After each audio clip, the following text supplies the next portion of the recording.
Work is absolutely free. Hello everyone and welcome back to this edition of the GSMC Fantasy Sports Podcast. I hope you liked that segment on Anthony Richardson because he truly is going to be an anomaly of a fantasy quarterback because not many people know what to do with him or how to handle him. But coming up next, we switch teams in the division. We go from the Colts to the Texans, where an exciting young wide receiver is potentially emerging to assume the mantle of one of the best wide receivers in the league. I'm being completely serious. I saw what this kid could do. He was also on my fantasy team along with Jalen Waddle last year. So that duo makes quite the tandem for me. And that young man is Nico Collins of the Houston Texans. Now, the Houston Texans will always be a team that's going to be closely scrutinized, not just because of CJ Stroud, but because of these receivers. Because no one expected the meteoric rise of these young Texans receivers. No one thought they would be among one of the best wide receiver rooms in the league, and yet here I am talking to you about a guy probably many of you might not have heard of before last season as one of the best wide receivers in this league. And I truly will stand by this statement until I'm in my grave, because looking at Nico Collins' season last year, it's up there with some of the better wide receivers in this league. And I truly think that this segment will show you guys what I mean about Nico Collins. So let's jump right into his fantasy stats. Throughout his short career, he's accumulated 291.1 fantasy points. Last year, obviously, was the year for him in terms of fantasy, with 180.4 fantasy points.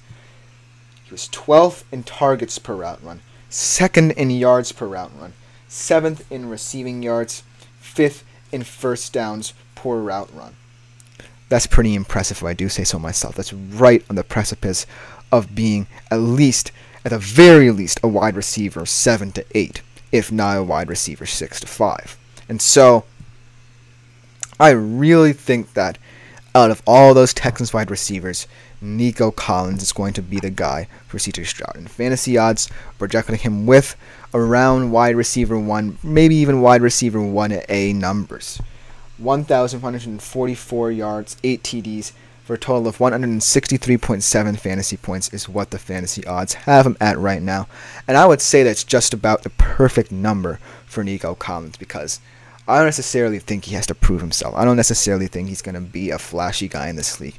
He's just going to be a solid, put his head down, go out there and win football games for you kind of wide receiver. And that's definitely how the Houston Texans culture is centered towards. It's centered around, we're going to be a hard-nosed, physical, in-your-face team.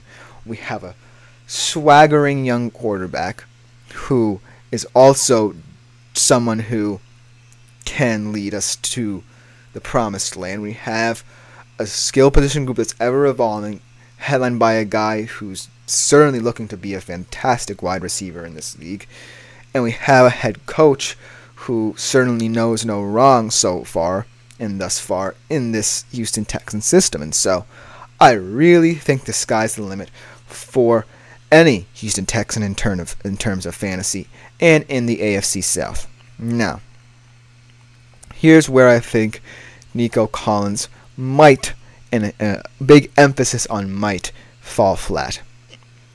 I certainly feel as if next year the Houston Texans are going to be far more, not cautious with how they play and handle things with CJ Stroud, but a little bit more wary of where he can pick and choose his moments, because you don't want a good thing to stop going. You don't want the train to fall off the tracks. They want to keep CJ Stroud steady, and part of that stems from being a bit more conservative.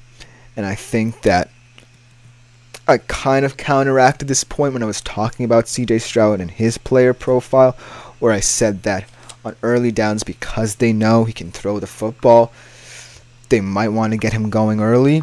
But I kind of feel like a standard and precedent has to be set where CJ Stroud can feel comfortable playing both styles of football. the Texans definitely have a very interesting running back room where Dameon Pierce certainly is in that workhorse running back mold. And he still can produce 1,000 yards for you.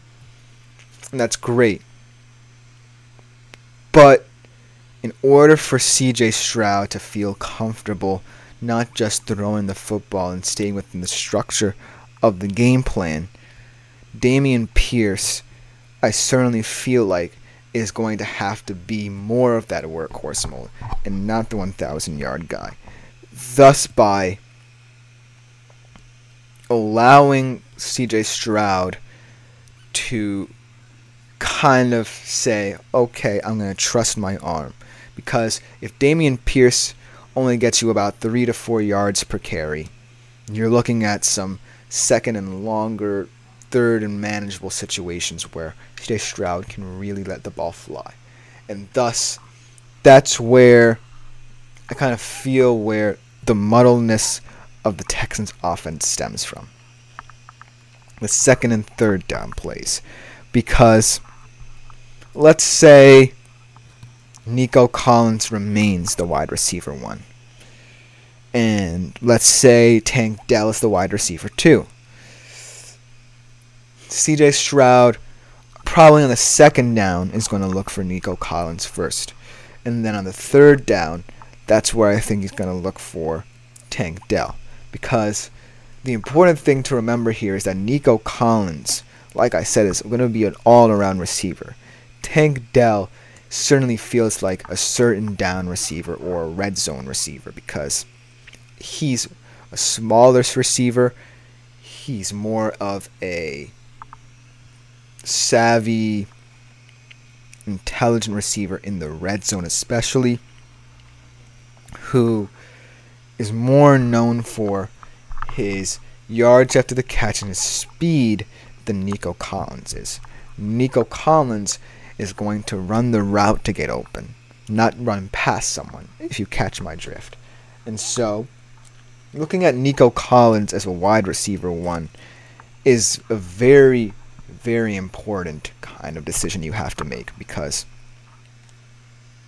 I really like him on early downs. But like I said, what remains to be seen if what the Texans decide to do on early downs. Do they stick with Dameon Pierce, getting you 3 to 4 yards per first down, or do they let CJ Stroud throw the football early and often, thus allowing Nico Collins to potentially get more targets? And I think that both can be very true of what we see early on. Both can define the Texans season and how Nico Collins plays. And so, I'm not non-committal on Nico Collins potentially regressing to the mean, but there are ways he can.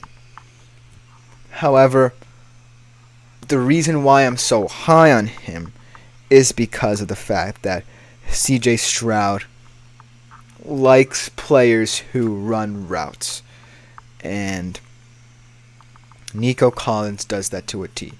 CJ Stroud wants someone who's just as smart and connected to the game as him, and Nico Collins is that. In the red zone, it could get a bit different. In the red zone, CJ Stroud might want someone to just go past a guy and he can air out a fade to him. But in the open field, when you're looking to kind of outwit a defense, keep them on edge, Nico Collins looks to be that guy. And if I were someone in a fantasy draft, say 4 out of 5 players who I would consider wide receiver 1 are gone, and the players left at the table are of Nico Collins, Jalen Waddles, DJ Moore's caliber, and I'm looking at those 3 guys as my wide receiver 1s or 2s, or even a flex option, Nico Collins certainly seems like the most appealing. Mainly due to the fact that he's not a prototypical wide receiver 1, because there really is no true wide receiver 1, in my humble opinion, on the Houston Texans. And B, he still gives you 20 to 25 fantasy points per game. There was one stretch where I remember Nico Collins simply doing no wrong in fantasy, where he had consistent 200-yard games. And that's saying something as to what this kid can be. Right now, I don't think that's sustainable for what the Houston Texans are right now, because they have overachieved. They've already gone to the playoffs before a lot of people thought they would. And so, this definitely could look like a very silly segment come the start of the year. I'm willing to err on the side of caution, however, and say that don't overthink picking Nico Collins, rather. I'm thinking about soccer altogether. But here's what I will say. If it was down to 4 or 5 receivers in the mid-rounds of a fantasy draft, and one of their names is Nico Collins, I'm immediately scooping him up. And that should say something about his caliber. That should just about do it for this segment of today's show. Coming up next, we switch to another quarterback who's definitely kind of in that Matthew Stafford mold. He played on the same team as him, so he's definitely going to be someone who's going to be very interesting to dive into.